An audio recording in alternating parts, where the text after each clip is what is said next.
ಹೆಂಡತಿಯಾಗಿ ಬಾಡಿಗೆಗೆ ಕೊಡ್ತಾರೆ. ಹಣ ಕೊಟ್ರೆ ಸಾಕು, ಸ್ಟಾಂಪ್ ಪೇಪರ್ನಲ್ಲಿ ಒಪ್ಪಂದ. ಟಿವಿ5 ಡಿಜಿಟಲ್ಗೆ ಸ್ವಾಗತ. ನಾನು ಶ್ರೀರಕ್ಷಾ. ಸಾಮಾನ್ಯವಾಗಿ ಬಾಡಿಗೆಗೆ ಮನೆಯನ್ನ ಕೊಡ್ತಾರೆ, ಕಾರು ಕೂಡ ಕೊಡ್ತಾರೆ, ಬೈಕ್ ಕೂಡ ಕೊಡ್ತಾರೆ. ಆದ್ರೆ ಒಂದು ಊರಿನಲ್ಲಿ ಹೆಣ್ಣು ಮಕ್ಕಳನ್ನೇ ಹೆಂಡತಿಯಾಗಿ ಬಾಡಿಗೆಗೆ ಕೊಡ್ತಾರೆ ಅಂದ್ರೆ ನೀವು ನಂಬ್ತೀರಾ? ಹೌದು, ಇಲ್ಲಿ ಹೆತ್ತ ಮಗಳು ಕಟ್ಟಿಕೊಂಡಂತಹ ಹೆಂಡತಿಯನ್ನ ಇನ್ನೊಬ್ಬರಿಗೆ ಬಾಡಿಗೆಗೆ ಕೊಡ್ತಾರಂತೆ. ಇಂಥದ್ದೊಂದು ಕೀಳ ಪದ್ಧತಿ ಈಗಲೂ ಮಧ್ಯಪ್ರದೇಶದಲ್ಲಿ ನಡೆಯುತ್ತಿದೆ. ಹಣ ಕೊಟ್ರೆ ಸಾಕು, ಕೆಲ ದಿನಗಳವರೆಗೂ, ಕೆಲ ತಿಂಗಳವರೆಗೂ, ಬೇಕಾದ್ರೆ 1 ವರ್ಷದವರೆಗೂ ಮಹಿಳೆಯರನ್ನ ಒಪ್ಪಂದದ ಮೂಲಕ ಕರೆದುಕೊಂಡು ಹೋಗಬಹುದು ಎನ್ನುವಂತಹ ಒಂದು ವಿಚಿತ್ರ ಪದ್ಧತಿ ಭಾರತದ ಮಧ್ಯಪ್ರದೇಶದಲ್ಲಿ ಇದೆಯಂತೆ. ಹಾಗಿದ್ರೆ ಮಧ್ಯಪ್ರದೇಶದಲ್ಲಿರುವಂತಹ ಈ ಒಂದು ಸ್ಥಳ ಯಾವುದು? ಈ ಒಂದು ಪದ್ಧತಿಯ ಹಿಂದೆ ಇರುವಂತಹ ವಾಸ್ತವ ಏನು? ಇದು ಹೇಗೆ ನಡೆಯುತ್ತದೆ? ಇದರ ಹಿಂದಿರುವಂತಹ ಸಾಮಾಜಿಕ ಸಮಸ್ಯೆಗಳೇನು?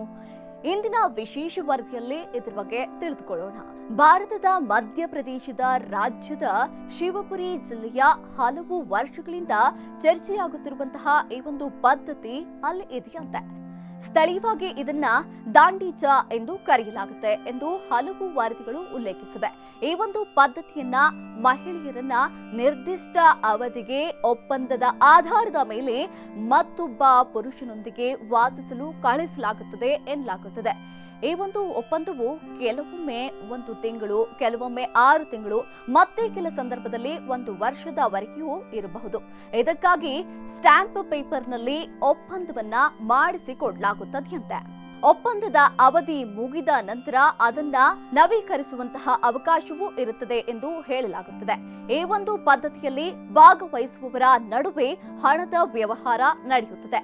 ಮಹಿಳೆಯ ವಯಸ್ಸು, ಪರಿಸ್ಥಿತಿ ಮತ್ತು ಒಪ್ಪಂದದ ಅವಧಿಯನ್ನ ಆಧರಿಸಿ ಹಣ ನಿಗದಿಪಡಿಸಲಾಗುತ್ತೆ ಎಂದು ಹಲವು ವರದಿಗಳು ತಿಳಿಸಿವೆ. ಕೆಲವೊಮ್ಮೆ ಸಾವಿರಾರು ರೂಪಾಯಿಯಿಂದ ಲಕ್ಷಾಂತರ ರೂಪಾಯಿವರೆಗೂ ಕೂಡ ಹಣ ನೀಡಲಾಗುತ್ತೆ ಎಂಬ ಮಾಹಿತಿಯೂ ಇದೆ. ಆದರೆ ಈ ಒಂದು ಪದ್ಧತಿ ಏಕೆ ಹುಟ್ಟಿಕೊಂಡಿತು ಎಂಬ ಪ್ರಶ್ನೆ ಬಹಳ ಮುಖ್ಯವಾಗಿದೆ. ತಜ್ಞರ ಪ್ರಕಾರ ಇದರ ಹಿಂದೆ ಬಡತನ, ನಿರುದ್ಯೋಗ, ಶಿಕ್ಷಣ ಕೊರತೆ ಹಾಗೂ ಸಾಮಾಜಿಕ ಅಸಮಾನತೆ ಮತ್ತು ಆರ್ಥಿಕ ಸಂಕಷ್ಟಗಳಂತಹ ಹಲವು ಕಾರಣಗಳಿವೆ. ಕುಟುಂಬದ ಆರ್ಥಿಕ ಪರಿಸ್ಥಿತಿಯನ್ನ ಸುಧಾರಿಸುವಂತಹ ಉದ್ದೇಶದಿಂದ ಕೆಲವರು ಇಂತಹ ಒಂದು ಪದ್ಧತಿಗಳಿಗೆ ಮುಂದಾಗುತ್ತಾರೆ ಅಂತ ಹೇಳಲಾಗುತ್ತೆ. ಮತ್ತೊಂದು ಆತಂಕಕಾರಿ ಸಂಗತಿ ಏನಂದ್ರೆ, ಕೆಲವು ವರದಿಗಳಲ್ಲಿ ಅಪ್ರಾಪ್ತ ವಯಸ್ಸಿನ ಬಾಲಕಿಯರ ಶೋಷಣೆಯ ಆರೋಪಗಳು ಕೂಡ ಇದರಲ್ಲಿ ಕೇಳಿಬಂದಿದೆ.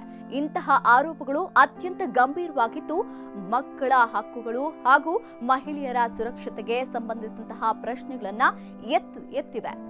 ಕಾನೂನಿನ ದೃಷ್ಟಿಯಿಂದ ನೋಡಿದ್ರೆ ಯಾವುದೇ ಮಹಿಳೆಯನ್ನ ಆಕೆಯ ಇಚ್ಛೆಗೆ ವಿರುದ್ಧವಾಗಿ ಅಥವಾ ಶೋಷಣೆಗೆ ಒಳಪಡಿಸುವುದು ಅಪರಾಧವಾಗಿದೆ. ಮಾನವನ ಕಳ್ಳಸಾಗಾಣಿಕೆ, ಬಲವಂತದ ಸಂಬಂಧಗಳು ಮತ್ತು ಅಪ್ರಾಪ್ತರ ಶೋಷಣೆ ಭಾರತೀಯ ಕಾನೂನಿನ ಅಡಿ ಗಂಭೀರ ಶಿಕ್ಷೆಗೆ ಒಳಪಡಿಸುವಂತಹ ಅಪರಾಧಗಳಾಗಿವೆ. ಈ ಒಂದು ವಿಷಯ ಹಲವು ಬಾರಿ ರಾಷ್ಟ್ರೀಯ ಮತ್ತು ಅಂತಾರಾಷ್ಟ್ರೀಯ ಮಟ್ಟದಲ್ಲೂ ಸುದ್ದಿಯಾಗಿದ್ರು ಸಾಮಾಜಿಕ ಕಾರ್ಯಕರ್ತರು ಈ ಒಂದು ಪ್ರದೇಶದಲ್ಲಿ ಶಿಕ್ಷಣ, ಉದ್ಯೋಗ ಮತ್ತು ಮಹಿಳಾ ಸಬಲೀಕರಣಕ್ಕೆ ಹೆಚ್ಚಿನ ಒತ್ತು ನೀಡಬೇಕು ಎಂದು ಒತ್ತಾಯಿಸಿದ್ದಾರಷ್ಟೇ. ಇಂತಹ ಪದ್ಧತಿಗಳು ಮುಂದುವರಿಯದಂತೆ ಸರ್ಕಾರ ಮತ್ತು ಸಮಾಜ ಎರಡೂ ಸೇರಿ ಶಾಶ್ವತ ಪರಿಹಾರವನ್ನ ಕಂಡುಕೊಳ್ಳಬೇಕಿದೆ ಎಂಬ ಅಭಿಪ್ರಾಯ ವ್ಯಕ್ತವಾಗುತ್ತಿದೆ. ಮನೆ, ವಾಹನ ಅಥವಾ ವಸ್ತುಗಳನ್ನ ಬಾಡಿಗೆ ನೀಡುವುದು ಸಹಜ. ಆದರೆ ಒಬ್ಬ ಮಹಿಳೆಯ ಬದುಕೆ ಹಣದ ವ್ಯವಹಾರದ ಭಾಗವಾಗುವ ಪರಿಸ್ಥಿತಿ ಸಮಾಜಕ್ಕೆ ಎಚ್ಚರಿಕೆಯ ಗಂಟೆಯಾಗಿದೆ. ಇಂತಹ ಘಟನೆಗಳು ಕೇವಲ ಒಂದು ಪ್ರದೇಶದ ಸಮಸ್ಯೆಯಲ್ಲ. ಬಡತನ, ಶಿಕ್ಷಣದ ಕೊರತೆ ಮತ್ತು ಸಾಮಾಜಿಕ ಅಸಮಾನತೆ ಎಷ್ಟು ದೊಡ್ಡ ಸಮಸ್ಯೆಯಾಗಬಹುದು ಎಂಬುದನ್ನ ನೆನಪಿಸುವಂತಹ ಉದಾಹರಣೆಯಾಗಿದೆ. ಮಹಿಳೆಯರ ಘನತೆ, ಸುರಕ್ಷತೆ ಮತ್ತು ಹಕ್ಕುಗಳನ್ನ ಕಾಪಾಡುವ ಸಮಾಜ ನಿರ್ಮಾಣವಾಗಬೇಕಾಗಿದೆ.